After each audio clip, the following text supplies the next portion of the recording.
Transmission start. Welcome to Where Did the Road Go? Join us as we wander off the path and explore lost history, consciousness, the paranormal, unexplained mysteries, alternative thought, and much more. We are present on the web at wheredidtheroadgo.com. Now here is your host, Seriah. Welcome to this movie podcast edition of Where Did the Road Go? I haven't done one of these in a while. I've been planning on doing one. And I have with me here Mr. Joshua Cutchin. Hello, Josh. Hello, Seriah. And, we had you talk about Star Wars briefly already, The Last Jedi. And it seems to be, of course, I'd like to say up front, there's not going to be any spoilers in this show. So if you haven't seen any of these, don't worry. We're not going to spoil them for you. But Last Jedi seems to be getting a lot of mixed reactions from people. I know you really enjoyed it. It is, and I can understand some of the mixed reactions. I think that it is incredibly hyperbolic to say things like, worst Star Wars movie ever, or even like, worst since the prequels. I think that those are, to some degree, objectively terrible. Oh, no, I don't want that, but like I think that people who are expressing the idea that this is a bad movie are objectively wrong, because I think that the craft behind it, if nothing else, the filmmaking craft behind it is probably some of the most solid that we've seen in the entire series. And I feel very strongly that it's maybe one of my favorite Star Wars films, if not my very favorite. But I will listen to other people's. I'll politely listen to other people's opinions on why they disagree, and then once they leave, I'll talk to myself about how they're wrong. Nice. Yeah. I have not seen it yet, so I don't have an opinion. But I have occasionally run across people who luckily haven't spoiled. Nothing's been spoiled so far, so I'm pretty happy about that. But I'll see people, just commenting on it, and most people say it's a well done movie, but they didn't like this, they didn't like that. Or whatever. It's not so much that they're saying it's a terrible movie as far as like the construct of it. They just didn't like what they did with it. Right. Which is, I get a little bit upset when I see people saying things. Whenever people's criticisms are, well, that's not what I would have done, or that I didn't get the answer that I wanted.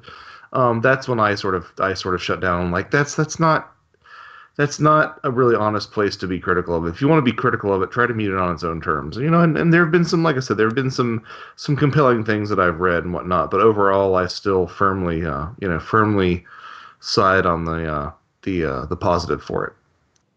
Yeah. So I plan on seeing it sometime soon. I just have not had a chance. So let's go into something I know you and I both pretty much agreed on. This is a movie called Dark Song. Yes. Yeah. And you recommended it, and I went, okay, I'll go watch it. And I was like, holy crap. Yeah, I had heard about it through one of my movie sites, and they had mentioned how it was, it was they were quite enamored with it, and it seemed to pique my interest. And when I found out, I believe that I was informed that it sort of drew on some abandoned tactics that Crowley had used. I was like, this is kind of an interesting direction for it to take. And so I made it a point to watch it. And as it turns out, I've talked to a lot of practicing magicians who have problems with the film, but most of them agree that it is the most accurate depiction of sort of ritual magic that you will see in film. Not saying that it is accurate, but it is the most accurate. And I really appreciate a lot of the ways that it handles the paranormal as, little things happening and sort of escalating in terms of how the activity ramps up. And there's some great little chilling moments. And I'm quite bullish on the whole thing. I think it's one of my favorite horror films, if it can be even called that. One of my favorite horror films to have come out in probably the last 5 years, I think. Yeah, it's the Abramelin. I'm sure there's a smoother way of saying that operation. I think it's pretty close. Yeah, Abramelin. Yeah, and it's it's a very dark and slow movie. Like there's not a lot of action to it. It's very atmospheric, and the way it. I mean, it's just dark, Period. But if you hang around for it, it's got some pretty good payoffs. Oh yeah, no, absolutely. The payoff is great, and it doesn't go exactly where you think it's going either. Yeah, exactly. And apparently, it was shot in 20 days. I didn't know that. That's a really impressive. Yeah. I mean, it's basically shot in one house. But yeah, it was a phenomenal movie. And I walked away from that one just going, huh, that was really freaking cool. Yeah, I've seen it twice, and it's even a little bit more rewarding on the second viewing too. I think I'm not sure if it's still on Netflix. It was on Netflix for a while, but it's worth it, even if you have to, do the Amazon rental or whatever means you have to procure this for yourselves. It's worth it. It's if you're into the esoteric, it makes for a good evening. Yeah, I would fully agree. Let's see, what else was there? So I saw that, you saw that, and I did watch Alien Covenant finally, and that's another movie a lot of people were kind of split on. They, they either thought it was great or they hated it. And go ahead. You first. No, you first, please.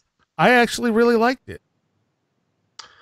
Yeah, I was pretty hard mixed on it. I mean, I've been a big, Fox Alien Predator franchise sort of nerd for a really long time, and I have to admit, I think it had more interesting ideas, and it felt like an Alien film was sort of slapped onto the side of it. Like, I think that the ideas that it really wanted to play with, the ideas of creatorship and being creative, and the sort of the AI ideas were a lot more interesting, and they felt like they were almost imported from a different movie. It was like, oh, Ridley, you did want to make your Blade Runner sequel, and you got to do it anyway.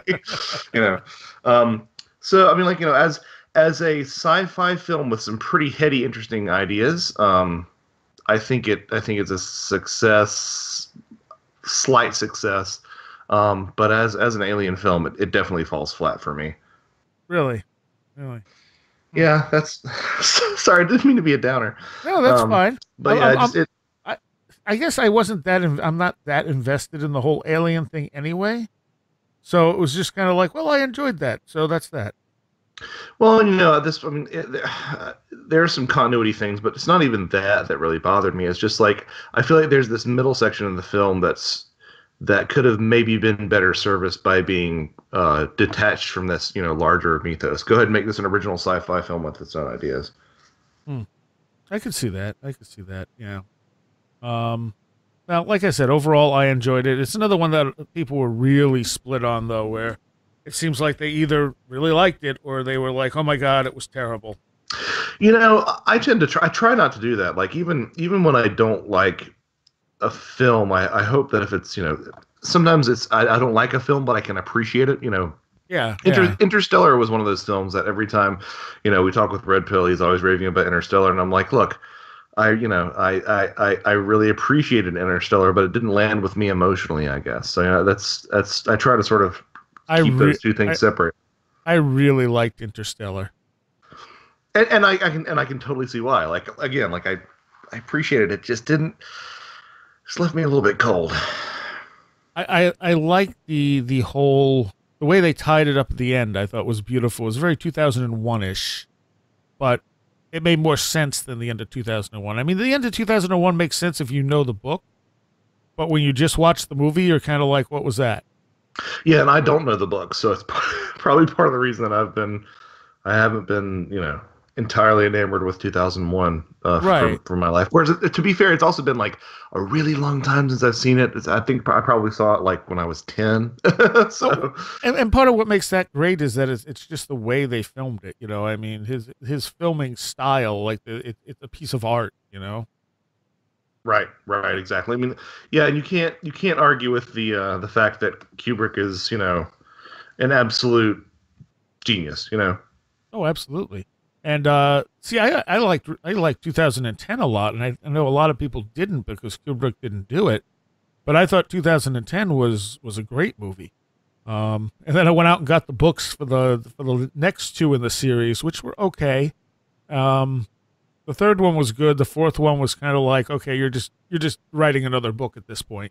You know, it's not that you have a story to tell; it's that you want to write another part to the story. Yeah, that makes sense. Yeah. You know, no, it does. It does make sense. It wasn't terrible. It just wasn't. You know, I wish they had made the third movie, and I know Tom Hanks wanted to do it, but it never happened. That was 2030, I think. Have you seen 2010? I've only seen 2001, and like again, as I said, it's been it's been some probably 22 years since I've seen it in its entirety. So I really should give it a try again now that I'm, involved in these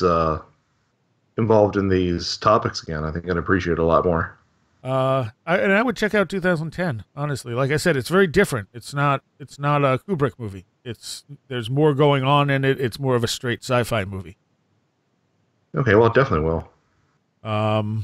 In Interstellar, like the sort of interdimensional aspect, the whole time thing at the end, I thought was really, really cool. And that's another one that I suspect would benefit from another rewatch too. Have you only seen it the once, or have you seen it twice? I only saw it once. Okay, it was a long movie. That's very true. Because I think that one was almost 3 hours long. Yeah, it's pushing it. And it's one of those movies, I mean, it was done very, really, really well, but I feel like there are certain movies, like, you watch it because you want to see where it's going. And then once you know, it's kind of like, well, I could watch it again. But part of the fun of watching it was not knowing where it was going, and now I know, See, I always like to look back and rewatch to see the things that I completely didn't pick up on. So sure. That's my jam. And I am a sucker for twist endings, I have to admit. Oh, me too. For whatever reason, as long as it holds up, yeah. Yes. Yeah, not just a twist for the sake of being a twist. I don't know, there's so many movies out there that I want to see. I have a hard time watching things more than once most of the time. Unless I'm showing it to someone. Like if I'm hanging out with someone and they haven't seen something, I'll be like, ooh, watch this, I've seen John Dies at the End 10 times. Right. Because it's always like, you haven't seen John Dies at the End? Well, hang on, Yeah, I love showing films to people when they're like, I've never heard of this. Yeah. Another one I saw that I thought was absolutely awesome was called The Devil's Candy. And this sounds familiar. I don't think I've seen it though. I'll read the synopsis. A struggling painter is possessed by satanic forces after he and his young family move into their dream home in rural Texas in this creepy haunted house tale. And it's really well done. That's not a great title though. No, the title's terrible. Yeah, okay. It came out in 2015. It's son does some of the soundtrack for it, and they have a bunch of metal bands. Like the father's a metalhead, and the daughter is a metalhead. And I thought that was pretty cool because over the years I've met so many people where that's the case. Like their kids are into the same music they are because they're both into metal, and I think that's an anomaly. Like when you look back through history, kids always rebelled against their parents' music. But with metal, it's like, oh, you lived all the cool metal. Oh, I wish I grew up when you did. And then the kids, and I've had bands on the show where the kids and parents are in the same band. Nice, nice. And so with the Devil's Candy, you have the kid who's a metalhead, and the mother's not so much. Right. But the kid is, and the father is, and yeah, he starts doing these paintings, and he's not sure where they're coming from, but they're really graphic and disturbing, and it's a dark original movie. So nice. I liked it on numerous levels. And I'm a sucker for a good haunted house tale, and also I think I should take this moment in a public forum as far as Seriah's tastes go, to acknowledge how good how good your recommendation of Mabel was. I can't remember if we talked about that on the. Did we talk about that on the air or off the air? I recommended it to you. I don't know if we talked about it on the air because you finally started listening to Mabel. Which is it's a fictional podcast. It's my first fictional podcast, but I'm quite enamored with it. I think there are a couple of things that I would do differently, but Sure. on the whole, I think it's probably the most important piece of. Well, I'm going to say this, and I hope it's not a spoiler because it becomes fairly evident if you're into these things. But I think it's one of the most interesting and important pieces of like fairy fiction in terms of its depth and complexity that's been out in a long time, like a really long time. Maybe in terms of the way that it handles these themes maturely, maybe even ever. It's I wasn't sure what to make of it. The description of it goes something like it's a series of voicemail messages left for someone. And I'm going, well, how is that going to be interesting? And everyone's like, this Mabel's amazing. And I'm going, okay, all right, I'll give it a shot. And then I gave it a shot, and I couldn't stop listening to it. Yeah, and I think we talked about this too, but like it's one of those things where the medium, or either the conceit of the podcast, after a while sort of tends to fall away. Oh yeah, it's like if a found footage film where they're really trying to justify using found footage in the beginning, and then halfway through they sort of just abandon that concept, which I think is a really sort of an organic way to do it. Hook you in and then just be like, okay, we've moved beyond the gimmick. Let's actually get into the meat of the story. So if anybody's interested in that, I heartily recommend it. Seriah heartily recommends it. So give it a listen. Mabel, for anyone who was wondering. There's a picture of a rabbit on iTunes and of course all over the internet. And it's also, how far you're probably not up to the third season yet, are you? I'm up to like 13 or something. So yeah. I'm about halfway through the entire run right now. By the third season, it's like listening to a piece of art with the speed, like with their dialogue and the music behind it and everything else. It's just like, wow, what the hell is this? Like it's changes considerably as it goes on, and they kind of, although they still use the beeps in between to change like focus, it's not a matter of being answering machine messages by that point. Right. Wolf 359 did something very similar, where initially it's the communications officer's logs, but a couple seasons in, and that's they just not even bother with that anymore, Right. And that ended. I'm almost done with the finale, and it's when you get done with Mabel, Josh, you need to listen to Wolf 359. Oh, I will. It starts off kind of goofy. That's the thing. Like when I first started listening to it, it was more comedic.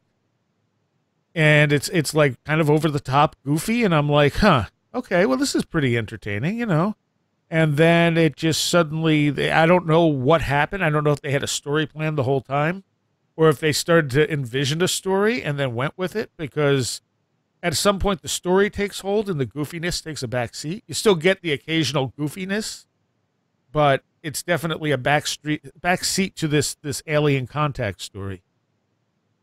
Nice. Yeah, it's definitely on my list. I'm going to plow through Mabel first, but it's definitely on my list, yeah. And I just started a couple other podcasts in the last few days. One's called The White Vault, and I listened through that in like 2 days. Because there's only How many fictional podcasts do you listen to? A lot. And it seems like it. Of course, they tend to be shorter, so that helps too. Yeah. Yeah, I mean, a lot of times the episodes are 15, 20 minutes long in most cases, except for some of the like the black tapes and stuff like that are a little bit longer, usually about 30 to 40. But like Mabel runs about 20 minutes an episode, which is perfect because it takes me 20 to 30 minutes to get most places I'm going. Right. But the White Vault is about it's the records of an expedition to a place in the Arctic where they find a underground village that looks very, very ancient and kind of creepy. And the impression it gives you is that these people disappeared. Like they're just playing you the recordings of their whole thing. Huh. And that hooked me in really quickly, and then I ran out of episodes and went, well, damn it. Sounds like it could go in sort of a Lovecraftian Oh, it is. It is. But Right. I guess they take a little bit from like Icelandic folklore and stuff like that too. Ooh, nice. They actually Right up have my alley. they have a whole episode I didn't listen to. That's them talking about the inspiration of the show, how they do it, things like that. They specifically in the title mention, talking about Icelandic folklore and stuff.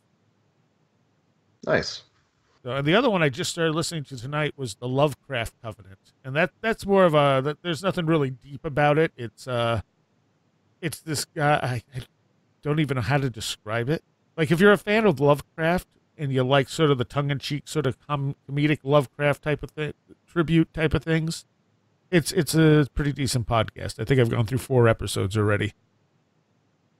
But it's a serial killer who's killing people who have the same names as people in Lovecraft stories. Huh. Yeah. That's an interesting idea. It's do the characters like it's obvious that Lovecraft exists in this universe and it's they in the I don't know, I think I'm up to the 3rd episode or saying they're referring to him as the prophet, as if, he prophesized things to come, these people and so on and so forth. nice. And that's also a podcast. But yeah, I downloaded a whole ton of. Someone gave a list of their favorite podcasts, and I went through iTunes and went, okay, that one looks interesting. No, I don't care about that one. That one looks interesting. That's cool. Well, speaking of Lovecraftian things, my favorite Lovecraft film came out this past year as well. The Void, which I think we both saw, right? Yes. The Void was excellent. Yeah, it's not Lovecraft, but it has his fingerprints all over it, and I think that it handles the unknown, sort of nihilistic existential dread that a lot of Lovecraft adaptations pretty much fail to do. I think this one, this film actually captures that spirit in a really, really good way. Yeah, not only that, but they use practical effects. It's not CGI. Yes, yeah. So it has that sort of Hellraiser From Beyond sort of feel to it by the time it gets done, and without, without the tons of CGI to it. Yeah, and it's there's something that about the whole production that just made me feel really skeezy. Like it just feels it just feels really creepy. It's not I think that in terms of, explaining what the context of it, I think that it wraps up satisfactorily. Although, from what I understand, I can't remember who told me this on Twitter though. They did have more planned, and they just weren't able to meet their budget. So, so that's why there's some. They might not plot holes. I hate this term plot holes because lots of time plot holes or what are perceived as plot holes are just shorthand so that creators don't waste screen time explaining something that can be easily written off using the suspension of disbelief. But there are some things that I guess there's some clarity that I think got left on the cutting room floor in terms of the production. But there are rumors of The Void too, so maybe we might get some more threads tied up. Cool. All right. Yeah, and it's it definitely has that Lovecraft feel. There's no two ways about it. You got this cult, you got sort of an interdimensional thing going on, and it is well done for an independent film. And tentacles. Don't forget tentacles. Yeah, and tentacles. You never forget tentacles. See, what else did I see that I really enjoyed? On the more comedic front, I saw one called Little Evil. And it's sort of a parody of The Omen. Yeah, I keep on seeing that in my Netflix queue, and I never have the courage to click through. So, because I didn't know if it was going to be any good or not. It is, and when I say it's a parody, it's not like ultra ridiculous. It's definitely a parody of The Omen and some other, like possessed, haunted type movies.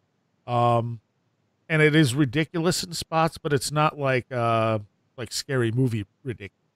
Right. It's not like a spoof. It's not like a Yeah, Zemeckis it's not. Brothers style spoof. It's yeah. Yeah, it's not a spoof. That's perfect. That's exactly what I mean. What I'm trying to say. It's not a spoof. It is actually a decent movie too. I mean, it's entertaining and pretty funny in spots. And it's basically this guy who hooks up with this woman who's played by Evangeline Lilly from Lost, and her son is, well, the Antichrist. And the mother just doesn't see it, doesn't understand why everyone keeps leaving, and so on and so forth. And he doesn't really believe he's the Antichrist, but everyone's kind of going, "No, dude, kid's the Antichrist." You know? The best films like that are the ones that point out things that that you want to see the characters in the serious films point out or do. Yes, exactly. Yeah. So yeah, that I thought that one was really entertaining. I very much enjoyed Little Evil. I saw. I'm trying to remember the name of this Stephen King film. Is it 1932? Yeah, I think so. Yeah, or 1932, 1922, 1932. I think it's 1932.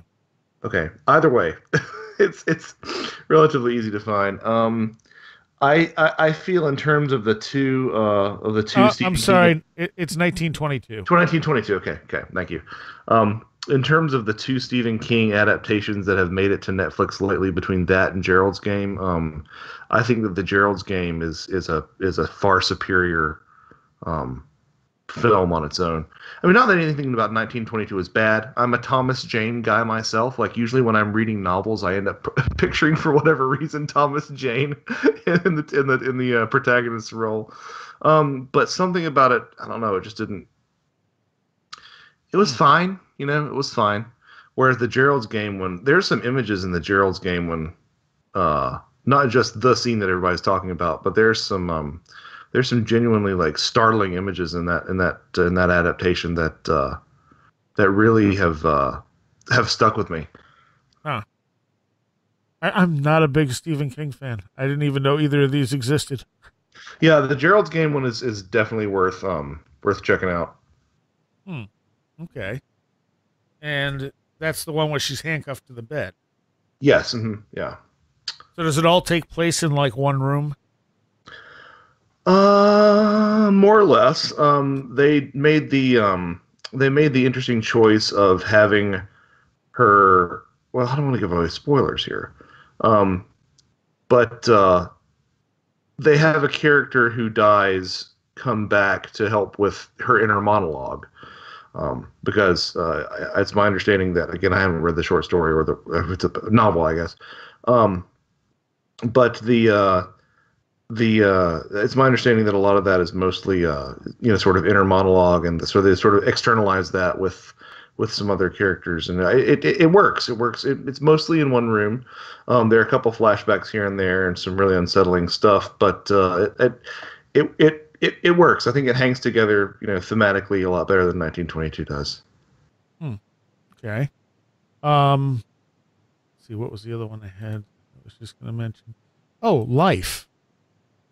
Which, horrible name for a movie because, it's such a generic title. And I'm pretty sure most people just kind of didn't like it because it too much resembled Alien. So you're talking about the 1999 Eddie Murphy film Life, right? Yeah, right, exactly. So basically they find they find life on Mars. And it's very, very small. I forget how small it is, but they bring it back to the space station. They try to revive it by adding water and stuff to it, and it starts to grow, but it starts to grow very, very fast, exponentially fast, and then starts endangering everyone on the space station. Yeah, I remember some people were dopily suggesting that it was like a stealth Venom prequel that was being put together by Sony. And I have not seen it, but judging from the trailers, you can kind of see why some people might have thought that. It was. I enjoyed it. I thought it was pretty good. And again, it brings up that concept of alien life may not be what we think it is. Yeah, I've been meaning to check it out. I also watched The Bye Bye Man, which is whatchamacallit story. Oh, what's his name? Ah, I've had him on the show, and now I've completely I know exactly who you're talking about, and I can't remember his name either. now I'm gonna have to look it up. But Um, I enjoyed it. I mean, I can see why people didn't like it, but I mean, it's a different type of horror movie. yeah. I just I wish that there was a better name for the film. Like the Yeah, Bye Bye yeah. Man. It's like, what's next? The Stinky Doo Doo Man. It's. I wish I don't know. I'm not familiar with the book or the film, so I'm speaking out of my element here. But is there a good reason why he's called the Bye Bye Man, or is it just? You know what? I don't remember. It's been a while since I saw it. Robert Schneck is who Robert Schneck, recorded the original, supposedly true story. who does great work. Oh yeah, no, he's fantastic, and it's very different from the story that Robert Schneck tells, but it's almost in the vein of like It Follows, where it's something that you can't get rid of that gets passed on. So you hear the name the Bye Bye Man, and then this thing starts hunting you. Nice. And It does sound like It Follows, yeah. And it starts, but it also starts creating hallucinations. So it tries to get you to kill yourself by making you see things that aren't there. Yeah. Now, nice. So it's like I said, it's a little bit different style of horror movie. It's not like stuff I've seen before. I mean, a lot of people didn't like it, and I'm not really sure why. IMDb only gives it a 4.3, but I didn't expect to like it. And maybe that was part of it, that I didn't have very high expectations of it, and was like, hey, that was all right, But I liked it. Yeah, it's again. I'm so behind. I'm so busy, but I'm so behind on stuff that I want to see. But that's on the list too. Have you seen Swiss Army Man? I started it and I didn't get through it. I've heard great things about it, but I just wasn't able to. For some reason, I just wasn't able to get through the first little bit. I need to revisit it from everything that I've heard, because everybody says great things about it. But yeah, I almost didn't want to watch it from the first bit, honestly. It's because it's so bizarre. Like, I don't even. It's not like anything I've ever seen before. Well, it's bizarre, and it's got some juvenile trappings that I think turned a lot of people off. And again, obviously speaking for myself. Yeah. Oh yeah. Yeah. And that's kind of what was bugging me about it. But like by the end, it was kind of like, you know what? It's fine. It's totally fine like that. Yeah. Because really, it's a brilliant movie. There's nothing else like it. I've never seen a movie like it before. You get to the end and you're just like, what the hell did I just watch? No, I've heard that it's a beautiful film, which is why I was excited about it. But I was watching it with the wife, and it was getting late, and we're like, I'm just going to turn it off, and we'll come back to it later. And we never did. So that's my own close. That's my own close. I suppose. Is there anything else you can think of that you've seen? I'm sure that there is. Off the top of my head, I can't think of it. My wife's not a big horror fan, so I have to sort of take what little bits and pieces of esoterica and sci-fi gotcha. horror stuff that I can get.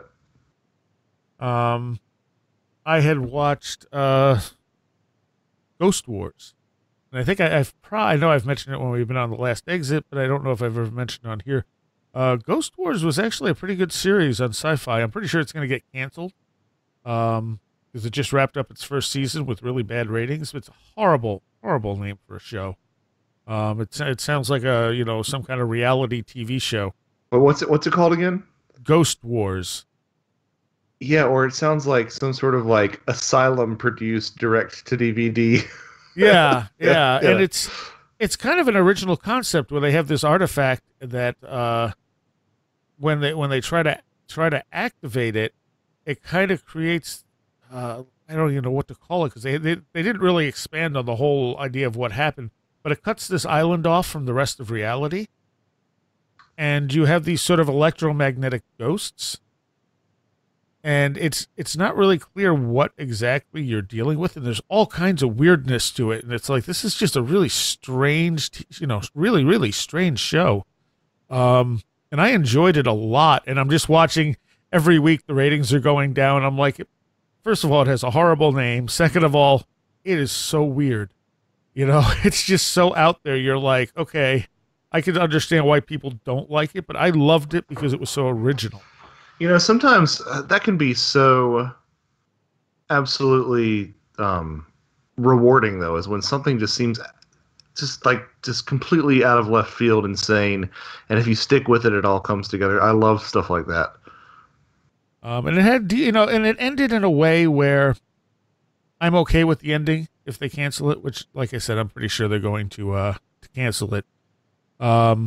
Because, it did what I think these shows should do more often. Instead of giving you a cliffhanger, they sort of end the initial story and then give you a step where it's going. Doctor Who has always done that. At the end of every season, you get that, that story arc wraps up, and then you see a preview of what's coming. And that way you're not so invested. Like if the show gets canceled, all right, well, the show got canceled, Right, exactly. You don't sit there going, well, I really would have loved to know how that was going to end. Yeah, I remember back in the days, there were so many of those. Like, do you remember Nowhere Man? Yes. Yeah. I don't think they ever really, if memory serves, I don't think they ever really resolved Nowhere Man. Of course, I'm speaking out. Somebody's yelling at their at the podcast right now. Like, yeah, no, they did, but no, they didn't. I don't think they did. Again, it was one season. I don't think it did very well, but it was a great original concept because it was a guy who, he walks. If I remember right, he walked away from his wife at dinner, and he came back, and he just didn't exist anymore. Yeah, pretty well. Yeah, and he woke up on like one of those sea stacks off of the coast of Washington, I believe. Maybe that's it. Okay, all right. Yeah. I believe that was it's a concept that's actually been done sort of a lot since then, but it was I think he awoke and he had no idea who he was, and there was some sort of shadowy organization keeping him from finding out who he was. And well, no, I think he knew who he was, but no one remembered him. Well, here you go, folks. The podcast where we try to remember the plot lines of old 90s failed series. I actually own it, so I mean. Oh, nice. It came out in '95. Yeah. So it says Bruce Greenwood stars as documentary photographer Thomas Vale, who, in the course of one evening, seemingly has his whole existence erased in the compelling 1-hour drama Nowhere Man. So I had it backwards. Okay. Yeah, I just remembered it being good and being unresolved. Yeah, because he's going up to his wife and stuff, and she's like, I don't know who you are. But it's very obvious as the show goes on that she does know who he was, but she's not allowed to acknowledge him. And you never find out why this is done to him. That's the problem. Now, I'm not aware, but did they ever, have you ever read anything about an idea of where they had the show going? No. There was one example that, a show that I really enjoyed. Did you ever see Threshold? Threshold. It was an alien invasion. It was an alien invasion. It had a great cast. It was like Charles Dutton and Carla Gugino and Brent Spinner and Peter Dinklage. I think I did. And even though they didn't finish that series on the DVD set, they had they actually had an entire featurette dedicated to where they were going with the plot. So you got some sort of resolution if you watch the featurette. But I really enjoyed that one too. I wish it had lasted longer. And sometimes when they do that, I mean, I really appreciate when they do that. But sometimes when they do that, you're going, oh man, now I really wish it didn't get canceled. Yeah, exactly. And this could have been so cool. Yeah, well, it's just know that in some sort of mirror universe that did happen. So, for instance, one of the ones that ended on a cliffhanger just recently that got canceled was Dark Matter. Right, which you've been quite quite very fond, very yeah. fond of. Yeah, a lot of people were. That's the thing. I mean, the ratings weren't great, but it had a huge swell of support, and it was sort of coupled with Killjoys. And Killjoys is not bad. I like Killjoys, but I think that Dark Matter was way superior because it's the one where they don't have their memories. You know, they're like the biggest criminals in the galaxy, and their memories get erased. And now they're not the same people anymore. And it really, you know, one of the things it explores is how much your memories make you who you are. And it was just so well written, and it ended the third season. I think it was the third season on a cliffhanger, and then they canceled it, but they renewed Killjoys for 2 more seasons. And I'm like, why not just give each one season? You know, like Yeah. let both shows wrap up in a season rather than giving Killjoys 2 seasons, which didn't have, you know, the ratings weren't that much better for Killjoys. And so there's a site.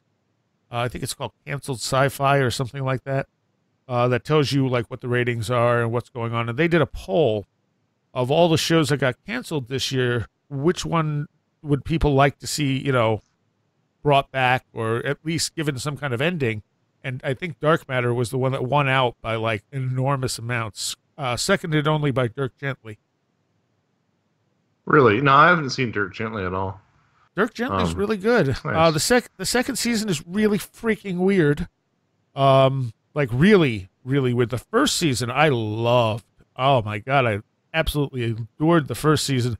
The second season, not as much, but I still really liked it. It's just that it was really weird. Nice. But yeah, Dark Matter ends on a cliffhanger. And they said maybe they'll finish it out in like a graphic novel or something. I'm thinking, but I don't read graphic novels. Killing me.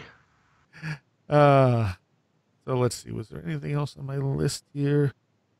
That might have been most of the cool stuff. I didn't write some of them down, I realize. Yeah, I know as soon as I get off this conversation with you, I'm going to go, dang it, I should have talked about that. That's the way it always goes. And we were planning on doing a show on Stranger Things 2. Yep. And Which and probably Twin Peaks if I ever watch it. Stranger Things 2, and maybe even talking about Pottersville with Tim Renner. I actually I'm in the last 10 minutes of that. Nice. It's fine. I think it's just odd enough to warrant watching. You know what I mean? Yeah, I mean it's. And if you're into Bigfoot at all, it's worth seeing for that for the depiction, you know, of Bigfooter culture. It was better than you guys were all like, oh, it's really. I think everyone in our group except for Mike liked it. That saw it, and Mike was just kind of like, yeah, it was alright. And I was kind of like, I have a feeling I'm going to agree with Mike, and then I just watched it over the last couple of nights, and right before we started talking, I was right up to the end of it, and I was like, I don't know, I kind of liked it. Yeah.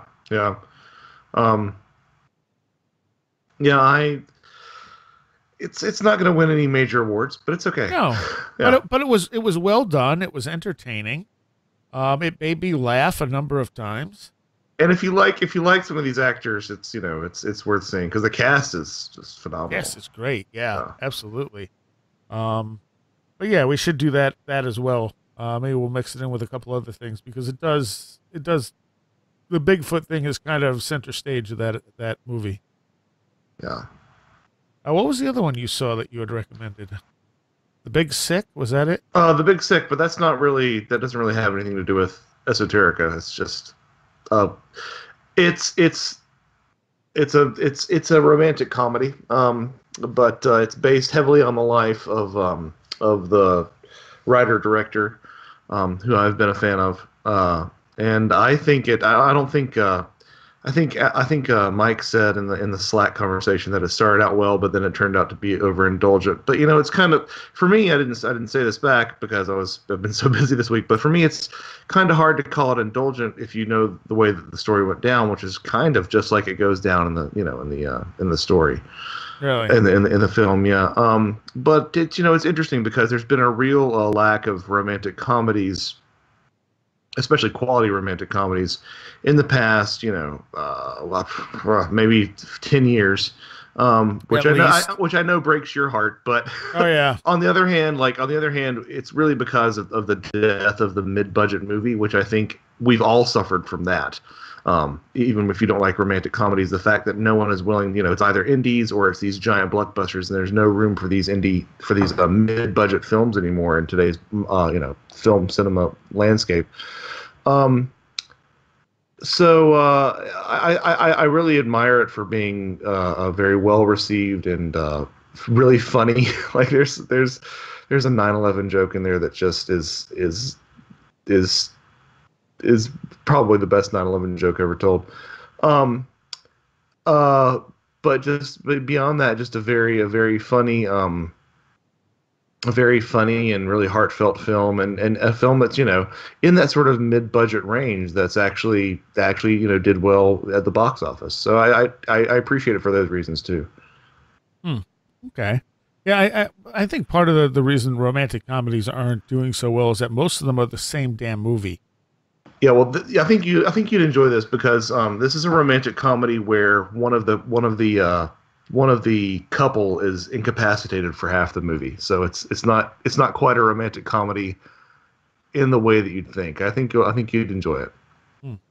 I plan on watching it, but you figure most romantic comedies you go into, already know the story. Oh yeah, of course. They're not really going to give you anything different. It goes through the same motions over and over. And for some people, that's fine because that's what they like. But I think that's part of the reason it's dying is because there's no originality. Oh, it's formulaic. It's yeah. Yeah. I did see one last thing that I did see was Valerian and the City of 1,000 Planets. I have not seen that yet, and I really want to because it looks absolutely insane. It was, it's like, if I remember right, a lot of people didn't like it. And I kind of was going, I don't know. It looks like it could be cool, but it looks like it could also just not be very good. And I liked it. I liked it quite a bit, actually. And my take was, why can't it be both? Well, true. Cool and not, It had sort of that sci-fi feel that you got from movies like the Men in Black movies, but not as comedic as the Men in Black movies, but sort of that I don't know how to explain it. Even the original Total Recall. Right, so it's a little bit tongue-in-cheek. Yeah. It's fun, is what it is. It's a fun movie to watch. It's interesting. It might have a little bit of some heavy-handed stuff near the end as far as like morality goes, but it's fine. And it's very CGI heavy. It couldn't have been done without like super heavy CGI, but it looks great. Right. Nice. So, I mean, it's very futuristic and very different. I don't recall ever seeing anything quite like it. Well, yeah, I definitely want to see it, so I'll have to report back to you after you get on that. And, like I said, it was got a 6.5 out of 10 in IMDb, which is higher than I thought. It's also almost 2 hours and 20 minutes. That's another reason probably that it didn't do so well at the box office. I'm a fan of long films in a lot of ways, but I at the same time I understand the metrics of how that works in terms of making a profit. Well, a lot of people don't want to sit in the movie theater for 3 hours. Well, yeah, it's just the time commitment. Getting there and getting back, that could be upwards of a 5-hour commitment. And you can't just pause it when you need to go to the bathroom. Yeah.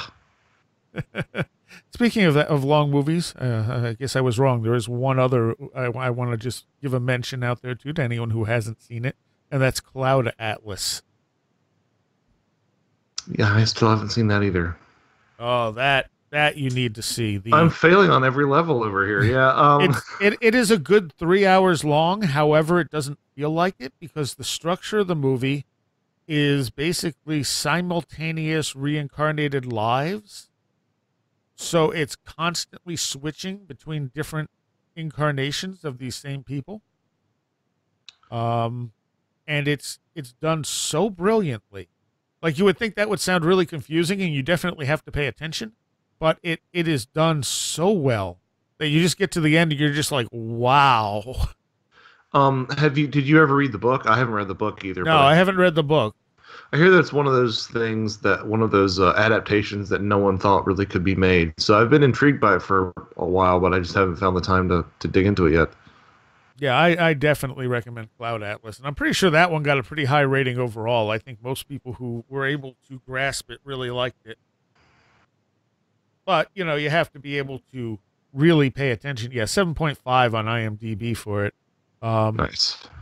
But, you know, it kind of it's kind of that thing where you're seeing, like, how different, you know, how these different incarnations interact with one another. And it's just a really interesting concept, and it's really, really well done. So, all right. That concludes, actually, only I think the fourth movie review podcast for Where Did the Road Go? Yeah, we have some ground to cover. Movies and more, really, because, you know, we threw some podcasts in there as well. Yeah, but exactly. Anyway, we will be back with more movies at some point. And like I said, we'll probably do a Stranger Things 2, maybe a Twin Peaks. And, yeah, maybe we'll get a little more into Pottersville and such. So, yeah, until next time, thank you, Josh. My pleasure. And a special thanks to our Patreons who are donating at the $10 or above level. Christopher Sheehan, Mark Brady, Allison Cook, Christopher Vaughn, Robert Groom, Chris Elmquist, Super Inframan, Patricia Giaquinta, Lauren Melton, John Eddy, Alfred Tuttle, Kevin Schreck, and Carla Mahoney. Thank you all so very much. You have been listening to Where Did the Road Go? This show is made possible in part from our Patreons, and we thank you and everyone listening for helping us continue this exploration of the strange. You can always find everything Where Did the Road Go related at www.wheredidtheroadgo.com. And thank you so much for your support.